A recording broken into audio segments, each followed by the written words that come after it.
National Park. We're about to go up to Devil's Rock, which is on the top of this hill.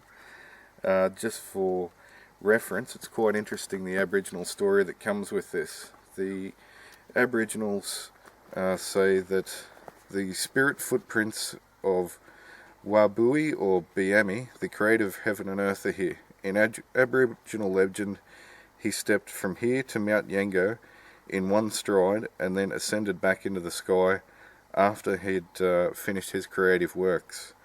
Another tribe believed that Mount Yango was a stepping stone used by Biami, the demon spirit. Alrighty, let's go up to the top of the mountain and have a look.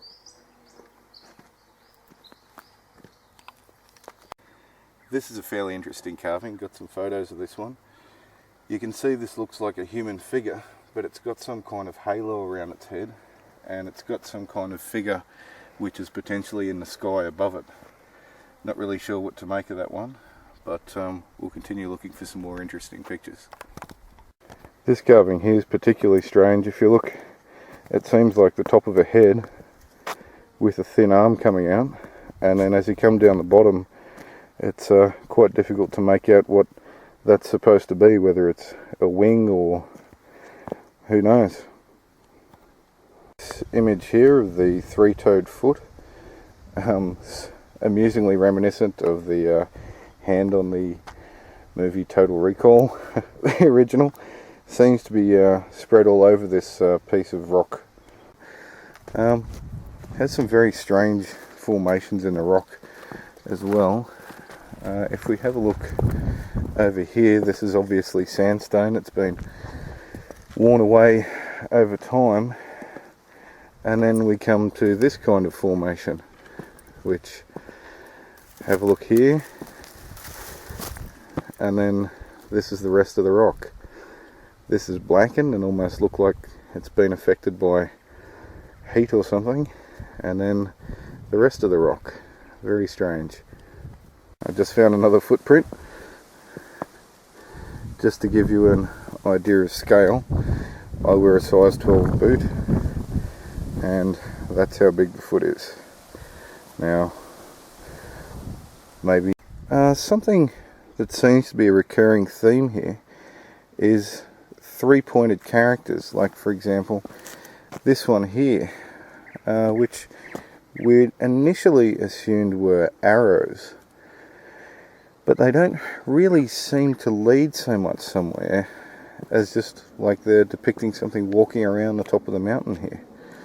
We've got another one here, another footstep, potentially another footstep, another one here, another one standing next to this head, another one here, potentially another there, another here,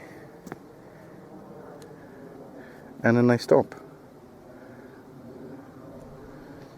Now, why would you carve a series of footsteps that just seem to peter out?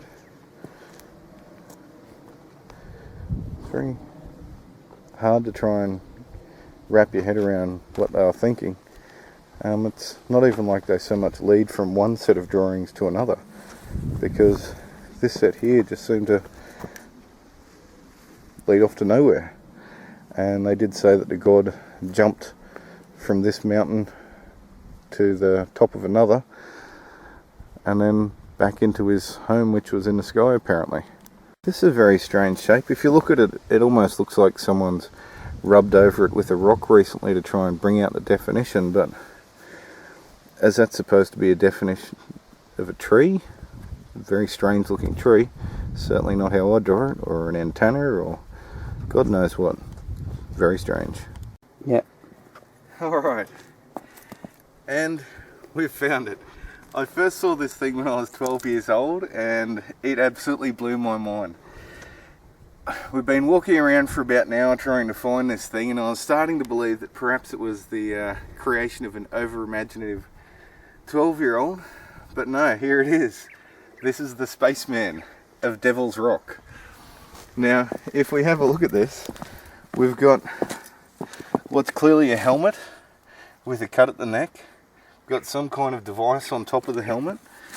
Stranger still, we've got some kind of elbow joint or elbow patch or mechanism.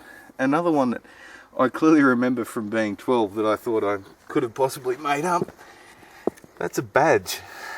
It looks like it's got a badge on its chest. If you just want to pan back and get the whole thing in view, this is just an amazing find.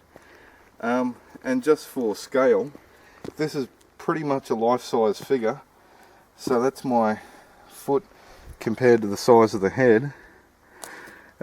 We come down here, we've got 1, 2, 3, 4, 5 fingers. I was sort of the belief that up on the main rock is where the normal carvings would be, and potentially this one was hidden on another area of the hill because it was potentially, you know, more special and sacred than the others, and it appears that it is. This is an amazing find.